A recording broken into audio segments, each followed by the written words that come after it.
The Fisherman's Son.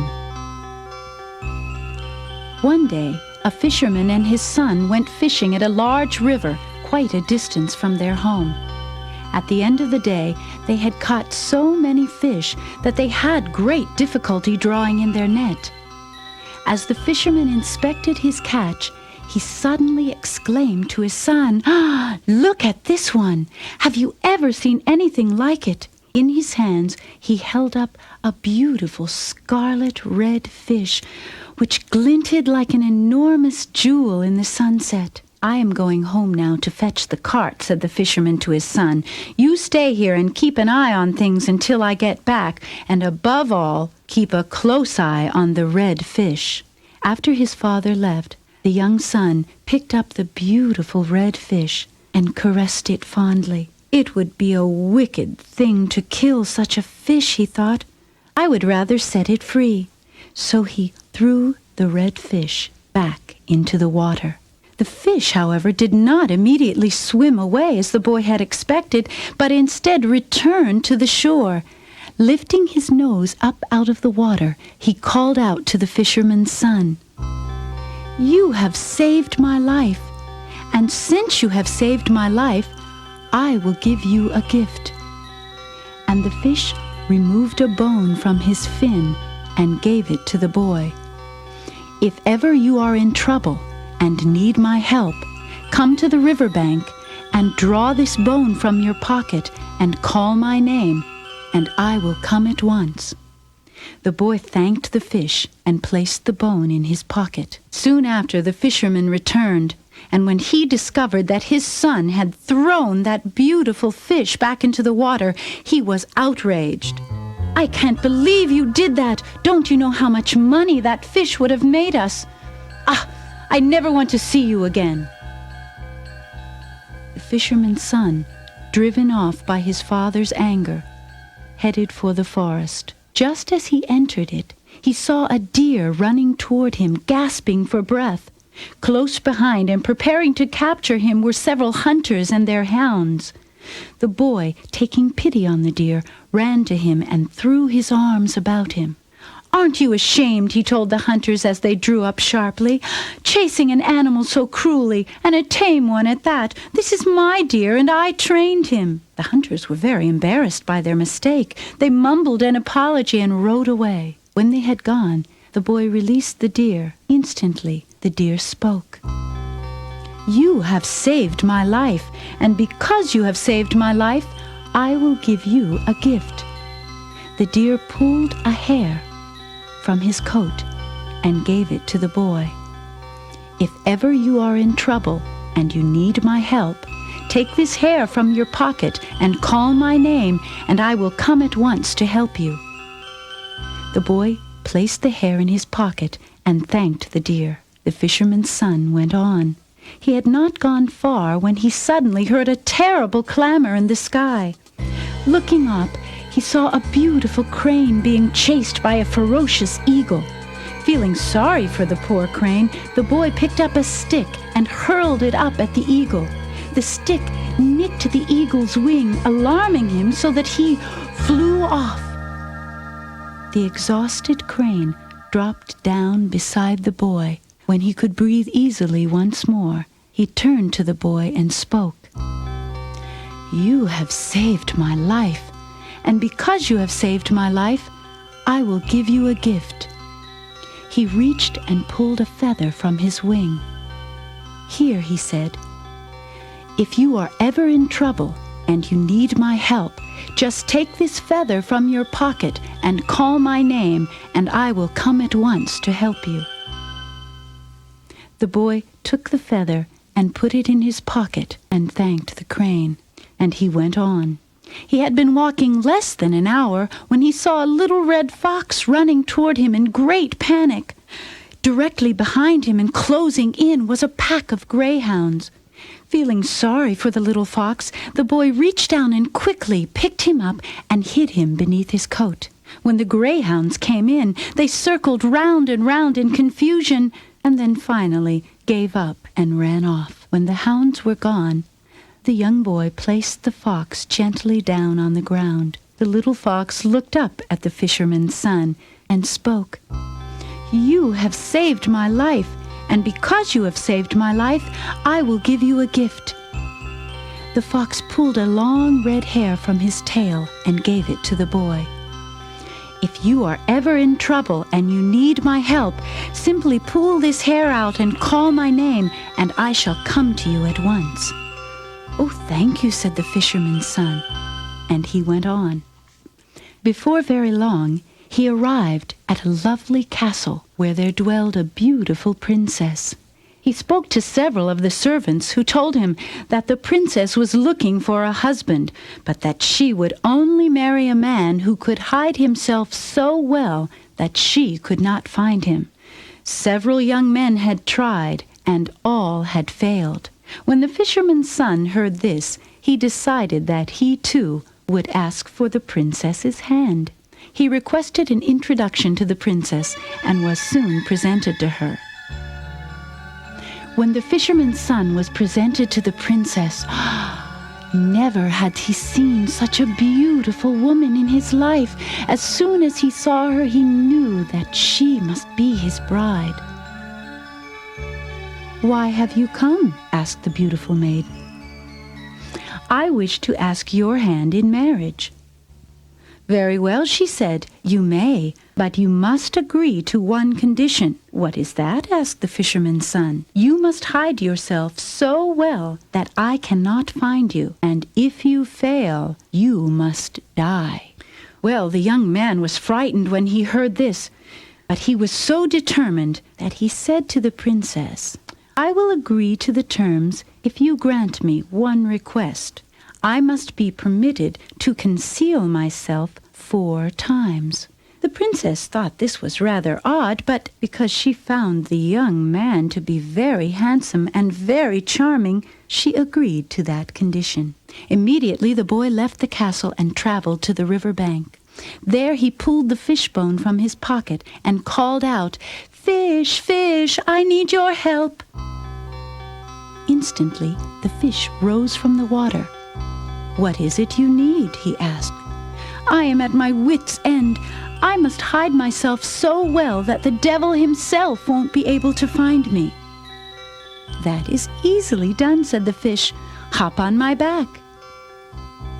The boy hopped on the fish's back, and the fish plunged to the bottom of the river and swam down, down, down, until he came to a secret grotto where he placed the boy. Then the fish hovered at the entrance so as to conceal him. In the castle, the princess called for her mirror, and then she looked into her magic mirror. She looked all around, up and down and all around, until finally she found the boy deep in the bottom of the river. "Good heavens," she said, "what kind of a young man is this?" The next morning, the fisherman's son entered the castle and appeared before the princess. "Well," he said, "did you find me?" "What you have done is all in vain," said the princess. "I saw you quite plainly in the bottom of the river with the red fish swimming before you." "Heaven help me," thought the boy. "What kind of a sorceress am I dealing with?" Swiftly he left the castle and ran to the forest. There he took out the hair of the deer from his pocket, and he called out, "Deer, deer, I need your help." In a moment the deer appeared. "What is it you need?" he asked. "I am at my wit's end," said the boy. "I must hide myself so well that not even the devil himself will be able to find me." "That is easily done," answered the deer. "Hop on my back." The boy hopped on the deer's back, and as fast as the wind, the deer carried the boy over 1 mountain, 2 mountains, 3, 4, 5, 6, 7, 8, and on the far side of the 9th mountain, in a secret cave, the boy hid. Then the deer crouched in front of the tiny entrance so that no one could look inside. Back at the castle, the beautiful princess called for her magic mirror, and she gazed a long time, up and down and all around. She looked and looked and looked. She looked deep down in the river, and finally she looked way over the 9th mountain, and there she saw the young man hiding in a secret cave. However did he manage to get there, she thought. The next morning, when the fisherman's son appeared, he said, "Well, did you find me?" "What you have done," she said, "has all been in vain. I saw you quite clearly, hiding behind the 9th mountain in a cave, and there was a deer standing at the entrance, trying to hide you." The fisherman's son was astounded by the princess's knowledge, and he began to get worried. He left the castle in great haste. This time he went straight to the large meadow. There he pulled the crane's feather from his pocket and called out, "Crane, crane, I need your help." In a moment the crane flew down from the sky. "What is it you need?" he asked.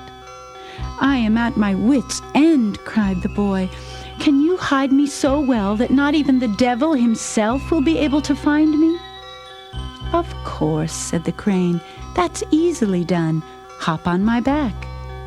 The boy hopped onto the crane's back, and the crane flew up into the heavens, higher and higher and higher and higher, until he finally concealed the boy in a pocket of the highest cloud. And then the crane flew back and forth before the cloud to hide the boy. Again, the princess called for her magic mirror.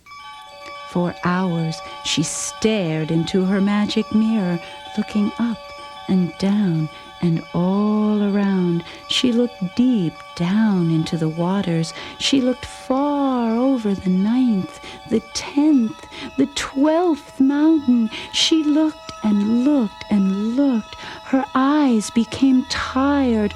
Her head began to ache. Still she looked and looked, until finally she looked high up into the heavens, and there she saw the young man in a pocket of the highest cloud. "Good heavens," she said, "is this young man a magician?" The next morning, when the fisherman's son appeared before the princess, he said, "Well, did you find me?" "What you did," said the princess, "has again been all in vain, for I saw you quite clearly hiding in the pocket of the highest cloud, with a pretty crane hovering just beneath you." "Good grief," exclaimed the boy to himself, "I am in trouble now." He ran back into the forest. He ran and ran until he reached the place where he had seen the little fox. Then he pulled the red hair from the fox's tail, and he called out, "Fox, fox, I need your help." Instantly the fox was at his side. "What do you need, my friend?" asked the fox. "I am at my wit's end. I am in a terrible predicament. Unless I hide myself so well from the princess who lives in the nearby castle, I will die. What shall I do?" "Don't worry," said the fox. "Everything will be all right. First you must go to the princess and request a 2-week rest. At the end of 2 weeks, I will be able to hide you in a place where she will never be able to find you." The young man went back to the castle and asked for 2 weeks' rest. Because the princess thought this young man was so remarkable, she politely granted him his rest.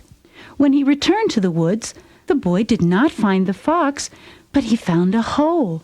He went into the hole and discovered that the fox had dug under the mountain upon which the castle of the princess rested, and had tunneled his way until he arrived directly beneath the couch upon which the princess was sitting. Then the boy hid himself at that spot and waited. Then the princess called again for her mirror, and she looked into her magic mirror. She looked up and down and all around. She looked to the east, She looked to the west. She looked to the north and to the south. She looked deep down into the waters. She looked far over the mountains. She looked high in the sky. She looked and looked. Hours and hours she gazed into her magic mirror. Her eyes were red and burning. Her head was aching, but still she looked round and round and round. Finally, just as dawn was breaking, the princess put down her mirror and cried out, "Where are you?" Swiftly the youth appeared before the princess, his face engulfed in a radiant smile. "Where were you?" she asked. When the young boy told her of his hiding place, the princess was amazed and thought him extremely clever. The very next day, the young man and the beautiful princess were married. After a very elegant feast to which everyone was invited, including the young man's animal friends, the keen-eyed princess and the fisherman's son settled down to a long and very happy life.